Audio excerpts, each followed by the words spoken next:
கிறிஸ்துவுக்குள் பிரியமானவர்களே, இந்த நாளுக்கான தினசரி தியான வசனம் மத்தேயு எழுதின சுவிசேஷம் 20வது அதிகாரம் 12வது வசனம். மத்தேயு 20:12. மேத்யூ 20:12. பிந்தி வந்தவர்களாகிய இவர்கள் 1 மணி நேரம் மாத்திரம் வேலை செய்தார்கள். பகலின் கஷ்டத்தையும் வெயிலின் உஷ்ணத்தையும் சகித்த எங்களுக்கு இவர்களை சமமாக்கினரே என்று முறுமுறுத்தார்கள். இப்போ என்ன சொல்லி முறுமுறுக்கிறாங்க? கடைசியாக வந்த 1 மணி நேரத்தில் வந்தவங்களோட சேர்ந்து எங்களை ஒன்றாக்கிட்டீங்களே என்று சொல்லக்கூடியதாக. இப்போ முதலாவது 6 மணிக்கு வந்தவங்க என்ன பார்க்குறாங்க? கடைசியாக வந்தவங்களுக்கு முதல்ல கொடுக்கப்படுதா கூலி? அவங்க பார்க்குறாங்க 1 மணி நேரத்திற்கு வேலை பார்த்தவங்களுக்கு ஒரு காசு கொடுக்குறாரு, ஒரு பணம் கொடுக்குறாரு, ஒரு நாளைக்குரிய ஊதியம் கொடுக்குறாரு. அப்போ நம்ம 12 மணி நேரம் வேலை பார்த்துருக்கோம், நமக்கு கூட கொடுப்பாருன்னு அவங்களுடைய எதிர்பார்ப்பு வந்துருச்சு. அப்போ என்ன பண்ணுறாங்க? மற்றவர்களோடு ஒப்பிட்டு பார்க்குறாங்க. 1 மணி நேரத்துக்கு ₹1, நான் 12 மணி நேரம் வேலை பார்த்துருக்கேன், அப்போ எனக்கு எவ்வளவு? அப்போ அவங்களுடைய முறுமுறுப்பு, அவங்களுடைய கம்ப்ளைண்ட் என்னவா இருக்குது?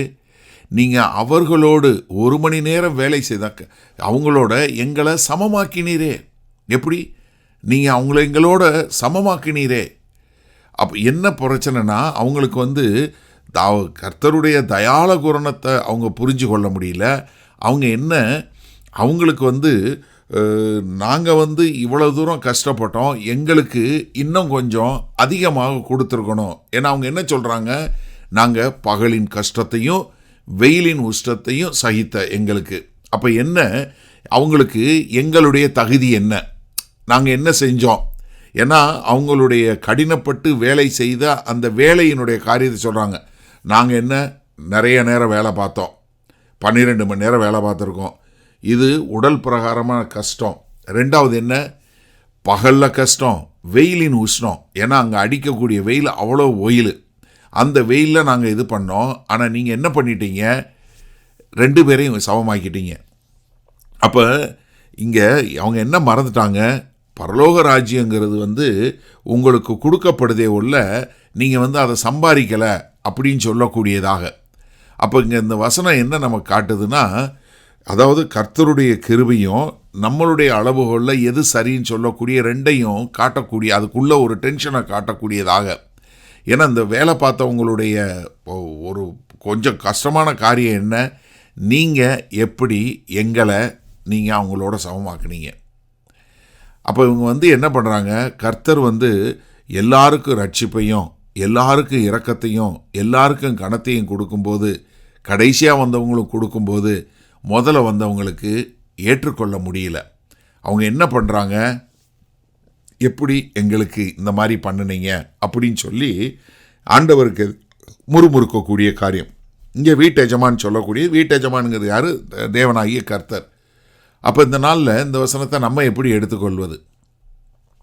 நிறைய நேரங்களில் நம்ம என்ன பார்க்குறோன்னா, நம்ம நான் ரொம்ப நேரம் வேலை பார்த்துருக்கிறேன், நான் நிறையா பைபிள் ஸ்டடி பண்ணியிருக்கேன், நான் நிறையா பிரசங்கம் பண்ணியிருக்கேன், நான் நிறையா ஜெபம் பண்ணியிருக்கேன், நான் நிறையா கர்த்தருக்குன்னு எவ்வளவோ காரியம் செய்திருக்கேன், அதனால என்னை கர்த்தர் பரலோகத்தில் கூட்டு போவார், இல்லை எனக்கு ஒரு பெரிய காரியத்தை கொடுப்பாரு அப்படின்னு சொல்லக்கூடியது.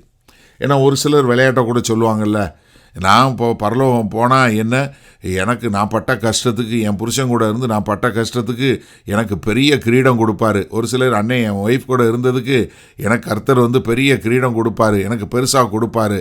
என்னமோ அவங்க இங்கே பட்ட பாடு சகிச்சதுக்கெல்லாம் அங்கே என்னமோ பெரிய பிரதிபலனை பார்க்க போகிறதில்ல. ரட்சிப்பு எல்லாருக்கும் ஒன்று தாங்க. தேவன் நம்ம எல்லாரையும் ரட்சிக்க போகிறார். நம்ம எல்லாருக்கும் அவருடைய அளவில்லாத கிருபை உண்டு.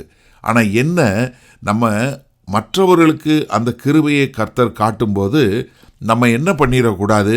நம்ம போட்டி போட்டு ஒப்பிட்டு பார்த்து நம்மளே நம்மளுடைய சந்தோஷத்தை சமாதானத்தை இழந்து நம்ம தேவனுக்கு இணையாய் முறுமுறுக்கிறவங்களா வந்துடக்கூடாது.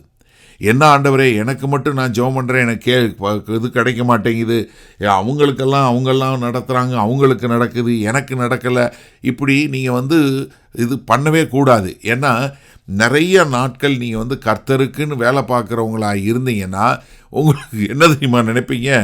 எனக்கு இதுக்கு தகுதி இருக்குது, எப்படி ஆண்டவர் எனக்கு இருக்குது அப்படின்னு சொல்லு. இதுதான் இங்கே தான் கர்த்தர் எச்சரிக்கிறார். என்ன, நம்ம இருதயம் எங்கே தெரியுமா நங்கூரமாக இருக்கணும்? கர்த்தருடைய கிருபையில் இருக்கணும். நம்ம தகுதியில் இல்லை நம்ம செய்து முடித்த காரியங்கள் இல்லை நம்முடைய திறமைகள் இல்லை. மாறாக கர்த்தர் எனக்கு அளித்த கிருபை, அவருடைய சுத்த கிருபையினால் நான் இருக்கிறேன், அது பெரிய ஈவு என்று சொல்லக்கூடியதா எப்பொழுதும் நம்ம அந்த நிலைமையில் இருக்கக்கூடிய மக்களாக இருக்க வேண்டும் என்பதைத்தான் இங்கே கர்த்தராகிய இயேசு கிறிஸ்து நமக்கு எச்சரிக்கிறார். அதை உணர்ந்து வாழ்வோமா?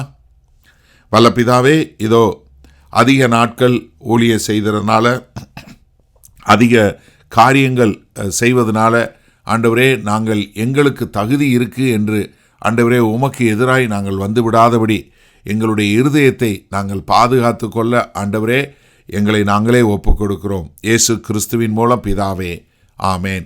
கர்த்தர் உங்களை ஆசீர்வதிப்பாராக. நாம் இன்று மாலை மன்னால சந்திப்போம்.